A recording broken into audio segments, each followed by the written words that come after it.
मी आबा शिंदे. आपण बघत आहात माझ्यासोबत JNC सिटी न्यूज. कॅमेऱ्यावर आहे सुमेध झिरवणकर आणि क्रिएटिव्ह हेड मयूर सांगोळे. महाराष्ट्रात मध्ये महिलांच्या हक्कांचं संरक्षण करण्यासाठी 25 जानेवारी 1993 रोजी महाराष्ट्र कायदा क्रमांक 15/1993 या अंतर्गत राज्य महिला आयोगाची स्थापना करण्यात आली.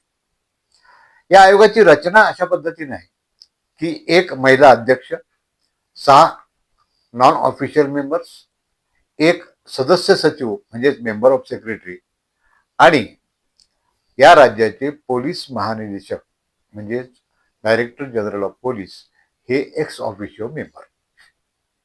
या आयोगाचं काम काय, तर महिलांचे कौटुंबिक आणि सामाजिक हक्क अबाधित ठेवण्यासाठी, त्यांच्यावर कुठे अन्याय होत असेल तर त्याला वाचा फोडण्यासाठी, त्याचबरोबर या महिलांच्या हक्कांचं रक्षण करण्यासाठी काही उपाययोजना जर त्यांना सुचत असतील तर त्याचा अभ्यास करून या उपाययोजना महाराष्ट्र शासनाला सुचवणे. महिलांच्या अधिकारांच्या बाबतीमध्ये किंवा त्यांच्यावर होत असलेल्या अन्यायाच्या बाबतीत या आयोगाला असामान्य अधिकार दिलेले आहेत. म्हणजे महिला कैदी जर कुठे महिला सुधारगृहामध्ये असतील किंवा सेंट्रल जेलमध्ये असतील, त्या ठिकाणी जाऊन तपासणी करण्याचा अधिकार या आयोगाला आहे. त्याचबरोबर बरेच कायदेशीर अधिकार देखील या महिलांच्या हक्कांच्या बाबतीमध्ये आणि महिलांवर होणाऱ्या अन्यायाच्या बाबतीमध्ये या महिला आयोगाला दिलेले आहेत. हे सगळं मी विस्तारानं एवढं कशासाठी सांगतोय आपल्याला, की त्या महिला आयोगाचं आणि त्या आयोगाच्या अध्यक्षपदाची काय प्रतिष्ठा आहे आणि जबाबदारी काय आहे याची कल्पना आपल्याला यावी.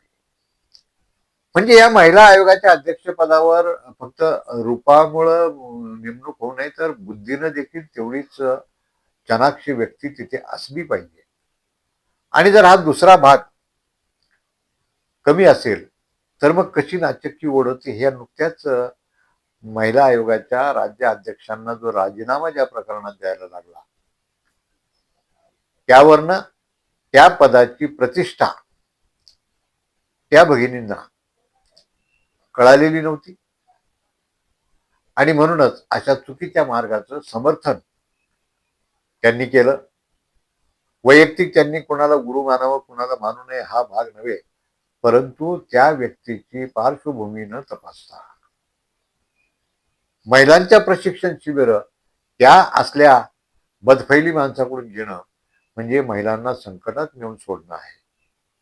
याची जाणीव आमच्या भगिनी रुपाली चाकणकर यांना नव्हती आणि म्हणूनच त्या महिला आयोगाच्या अध्यक्षपदासाठी त्या सक्षम नव्हत्या.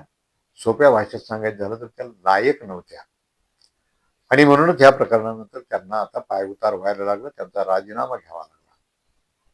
आणि आता बरेच लोक, बऱ्याच महिला भगिनी या राज्य महिला आयोगाच्या अध्यक्षपदावर डोळा ठेवून आहेत.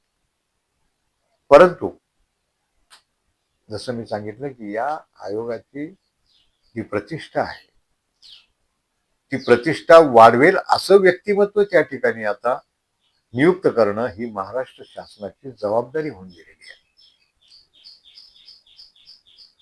आणि त्या दृष्टीनं मला वाटतं की एक नाव जे चर्चेत आलेलं आहे ते म्हणजे ज्योती मेटेताई. त्यांचं नाव चर्चेत येत आहे. ह्या मला वाटतं त्या पदासाठी अत्यंत सक्षम आणि लायक अशा उमेदवार जे काही नावं आलेली त्या नावांमधून जी नावं समोर आलेली आहे त्या नावामध्ये ज्योतिताईंचं नाव हे जास्त प्रबळ दावेदार वाटते. त्याचं कारण असं आहे की ज्योतिताईंना प्रशासनाचा अनुभव आहे. त्या प्रशासनामध्ये क्लास 1 अधिकारी म्हणून कार्यरत राहिलेले आहेत. त्याचबरोबर सोशल इंजिनिअरिंग आणि जातीय समीकरण त्याचबरोबर राजकीय समीकरणाच्या सर्व चौकटीमध्ये ज्योती मेटे या एकमेव उमेदवार फिट असलेल्या दिसून येत आहेत. लोकसभा निवडणुकीच्या वेळेमध्ये 2024ची जी लोकसभा निवडणूक झाली त्यावेळी ज्योती मेटेंची दिशाभूल करण्यात आली आणि त्या भाजपकडून त्यांना उमेदवारी मिळत असताना त्यांनी शरद पवारांच्या भरोशावर राहिल्या. मात्र शरद पवारांनी ज्योती मेटे यांचे यजमान मेटे त्यांच्यावर राजकीय सूड उगवण्यासाठी आधी ज्योती मेटेंना उमेदवारी देतो म्हणून तयारीला लागायला सांगितलं. त्याप्रमाणे ज्योती मेटेंनी राजीनामा देखील दिला त्यांच्या पदाचा आणि भाजपाने उमेदवारी देऊन गेलेली असताना त्यांनी ती उमेदवारी नाकारली. ती उमेदवारी नाकारताच शरद पवार यांनी बीड लोकसभा मतदारसंघातून बजरंग बाप्पा सोनवणे यांना उमेदवारी देऊन ज्योतिताईंना त्यांचं राजकीय करिअर संपवण्याचा घाट घातला. त्यानंतर पुन्हा विधानसभेच्या निवडणुकीमध्ये ज्योतिताई अपक्ष उभ्या राहत होत्या. त्यावेळी फडणवीस यांनी त्यांना विनंती केली की आपण या निवडणुकीतून माघार घ्यावी आणि तुम्हाला आम्ही कुठेतरी ऍडजस्ट करू, राजकीय पुनर्वसन करू. मात्र तो सगळा ते घडू शकलं नाही. आता जी प्राप्त मी जे म्हटलं की सोशल इंजिनिअरिंग आणि सामाजिक राजकीय समीकरण जे जुळतंय, मराठा समाज फडणवीस आणि भाजपापासून दुरावलेला आहे.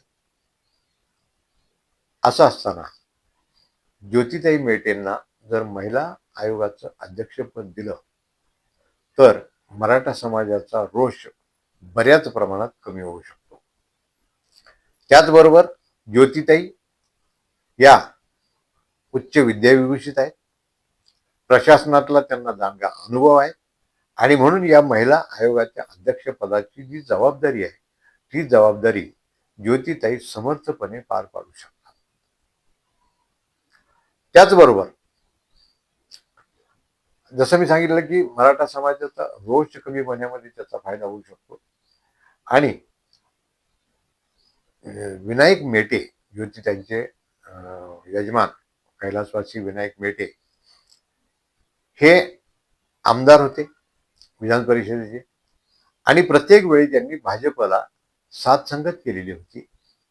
शरद पवारांनी त्यांना बरेच आमिष दाखवले परंतु विनायक मेटे कधीही त्या आमिषाला बळी पडले नाही. त्यांची मराठा आरक्षणाची चळवळ स्वतंत्रपणे त्यांनी उभी केली. त्यांचं एक केडर या पूर्ण महाराष्ट्रामध्ये विशेष करून मराठवाड्यामध्ये मोठ्या प्रमाणात केडर त्यांच्या पाठीशी आहे आणि त्याच केडरचं नेतृत्व आज ज्योतिताई मेटे करतायत.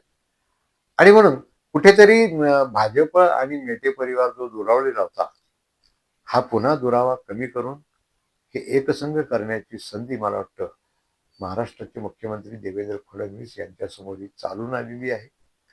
आणि या महिला आयोगाच्या अध्यक्षपदाची जी अप्रतिष्ठा झालेली आहे ही प्रतिष्ठा पुन्हा प्रस्थापित करण्याची योग्य संधी ज्योतिताई मेटेंच्या माध्यमातून ही महाराष्ट्र शासनाला देखील आलेली आहे.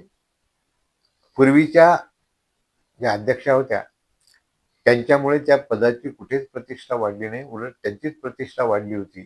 मात्र त्यांची प्रतिष्ठा वाढलेली असताना त्यांना ती प्रतिष्ठा जपता आली नाही. याचं कारण केवळ जसं मी सांगितलं होतं की या अध्यक्षपदावर केवळ रूपाकडे बघून नाही तर बुद्धीकडे देखील बघून नियुक्ती करणं गरजेचं असतं. आणि पूर्वाध्यक्षा त्यांचा जो सेकंड पार्ट आहे बुद्धीचा तिथे त्या कुठेतरी कमी पडल्या किंवा त्याचं आकलन त्यांची नेमणूक करताना झालं नाही आणि म्हणून त्या पदाची अप्रतिष्ठा झाली. ही गेलेली अप्रतिष्ठा पुन्हा प्रस्थापित करणे, मराठा समाज जो भाजपपासून दूर गेलेला आहे त्याला जवळ करणे, त्यांचा रोष कमी करणे आणि मेटे परिवार आणि भाजपमध्ये जो दुरावा आलेला आहे तो दुरावा पुन्हा एकसंघ करणे, त्याचबरोबर महिला आयोगाची जी उद्दिष्ट आहे ती उद्दिष्ट योग्य मार्गानं साध्य करण्यासाठी बुद्धिजीवी वर्गातून प्रशासनिक अनुभव असलेल्या ज्योतिताई मेटे यांची नियुक्ती करून मला वाटतं अशी जर नियुक्ती झाली तर भाजप आणि माननीय देवेंद्रजी फडणवीस हे एकाच दगडात अनेक पक्षी मारण्यामध्ये यशस्वी होतील आणि पुन्हा एकदा महिला आयोगाची प्रतिष्ठा पुनर्स्थापित होईल असं आम्हाला वाटतं. आपल्याला काय वाटतं हे आम्हाला कॉमेंट बॉक्समध्ये अवश्य कळवा आणि हा व्हिडिओ जर आवडला असेल तर लाईक आणि शेअर करायला विसरू नका. असेच नवनवीन व्हिडिओ प्राधान्याने बघायला मिळाले म्हणून आमचं चॅनल सबस्क्राईब करा. सबस्क्राईब केल्यानंतर बेल आयकॉनचं बटन दाबायला विसरू नका. उन्हाची तीव्रता वाढतीये त्यामुळे स्वतःची काळजी घ्या. शक्यतो उन्हाच्या काळामध्ये बाहेर पडू नका. बाहेर पडलात तर काळा चष्मा आणि रुमाल कानाला बांधल्याशिवाय बाहेर पडू नका. नमस्कार.